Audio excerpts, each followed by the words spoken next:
Learning একাডেমিতে সবাইকে স্বাগত। আজকে তো ক্লাস 5 এর ইংলিশে যে রায় মার্টিন বই রয়েছে তার 101 পেজের যে এক্সারসাইজগুলো রয়েছে সেগুলো নিয়ে আজকে আলোচনা হবে। তো আজকে দেখো ভার্ব এবং টেন্সের যে চ্যাপ্টার রয়েছে তার এখান থেকে কিন্তু স্টার্ট হবে। দেখো fill in the blanks using the simple future form of the verb given in the brackets. অর্থাৎ বন্ধনীতে দেওয়া ভার্বগুলি সিম্পল ফিউচার ফর্ম ব্যবহার করে শূন্যস্থান পূরণ করো। অর্থাৎ এখানে সিম্পল ফিউচার ফর্মগুলি ব্যবহার করতে বলা হচ্ছে। সিম্পল ফিউচার ফর্ম মানে কি? প্রথমে উইল অথবা সেল, সাবজেক্টের উপরে উইল অথবা সেল এবং ভার্বের ফার্স্ট ফর্ম। তো দেখো সি থাকলে উইল বসে তাহলে she will sing a Sufi song today. এরপরে দেখো দে থাকলে উইল বসে তাহলে will they not go to Mumbai. এরপরে দেখো উই থাকলে কি বসে? সেল বসে তাহলে we shall participate in the football tournament. এরপরে 344 নম্বর দেখো I shall help you. We থাকলে সেল বসে তাহলে we shall organise a flower show. এরপরে 346 নম্বর দেখো মেগা we not act against our conscience. এরপরে 347 নম্বর দেখো সমাপ্তি will go to office tomorrow. অর্থাৎ সমাপ্তি কী করবে? কালকে কী করবে? অফিস যাবে। He will gate he chance next time. অর্থাৎ কি এখানে হি থাকলে উইল বসে তাহলে সে একটা চান্স পাবে পরের সময়ে।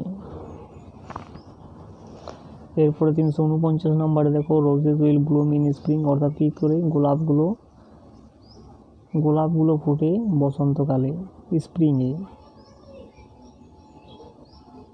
এরপরে দেখো 350 নম্বরে দেখো they will come to our house in pujas and said Rishi and his family. অর্থাৎ ঋষি এবং তার পরিবারের লোকগুলো বলেছিল যে কী করবে? তারা আসবে আমাদের পূজার সময়। দে থাকলে উইল বসে আর ফিউচার ইনডিফিনাইট বা সিম্পল ফিউচার মানে ভার্বের ফার্স্ট ফর্ম অর্থাৎ কাম।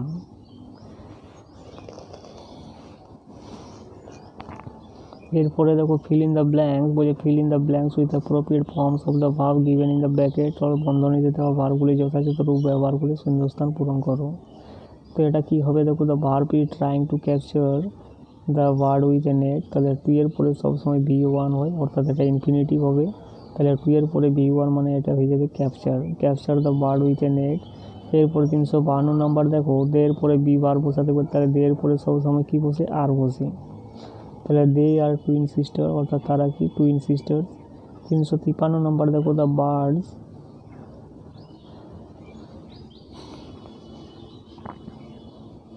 এরপরে দেখো দ্য বার্ডস হ্যাভ স্টপ চিরপিং। এখানে কিন্তু কী হবে? Birds have stop. এরপরে দেখো আমার টেক্সট টি এভরিডের কথা বলা আছে, তাহলে কী হবে? Present indefinite tense. তাহলে আমার টেক্সট টি অর্থাৎ আমার প্রতিদিন কী করে চা খায়। এরপরে দেখো এভরি মর্নিংয়ের কথা বলা আছে, তাহলে কী হবে? Present indefinite tense. তাহলে হি মিসেস দ্য ফার্স্ট বার। এরপরে দেখো রাম স্টেজ ইন আলিপুর, অর্থাৎ আলিপুরে রাম থাকে। এরপরে 357 নম্বর দেখো দে আর, এখানে বি ভার্ব বসাতে বলা আছে, তাহলে দে আর চাইল্ডহুড ফ্রেন্ড, অর্থাৎ তারা শিশুবেলার বন্ধু।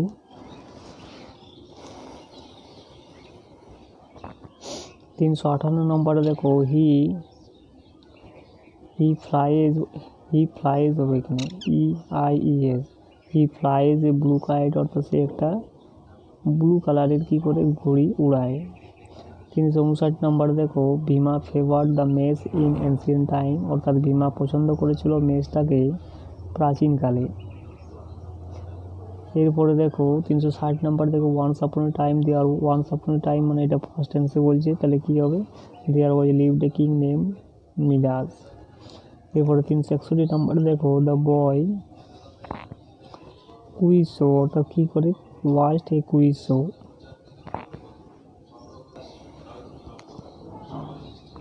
অর্থাৎ কী করেছিল?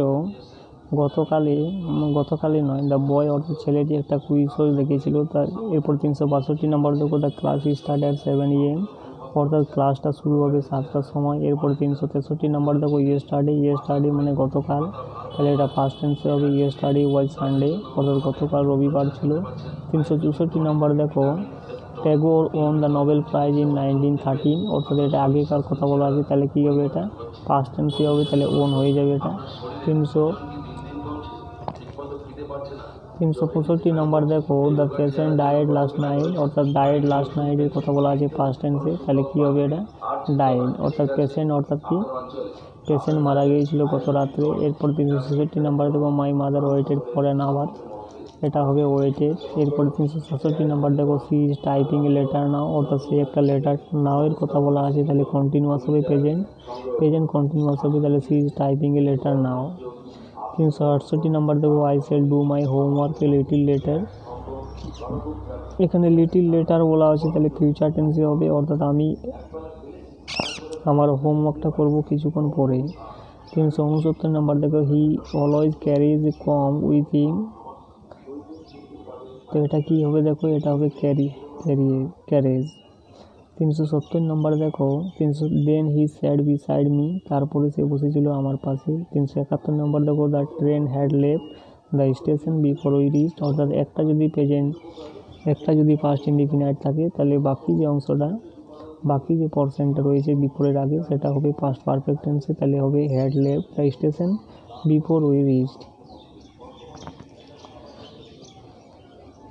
372 নাম্বারে দেখো my watch was stolen by boy, এখানে দেখো প্যাসিভ ভয়েসে রয়েছে, তাহলে কি হবে, এটা স্টোলেন। এরপরে 373 নাম্বারে দেখো last Monday the peculiar incident Impress the public at the road, এখানে হবে ইমপ্রেসড, এটা লাস্ট মানডে রয়েছে পাস্ট টেন্সে, তাহলে এটা হয়ে যাবে B2। এরপর 374 নাম্বার দেখো হি হ্যাজ সিলেক্টেড, এখানে হ্যাজ রয়েছে, হ্যাজের পরে সবসময় কী আসে V3, তাহলে he has selected his own champion in for the journey. এরপরে দেখো farmer sowed the seeds and water them, এটা রয়েছে দেখো পাস্ট B2 এ রয়েছে, তাহলে এটা হবে B2, তাহলে sowed the seeds and water them.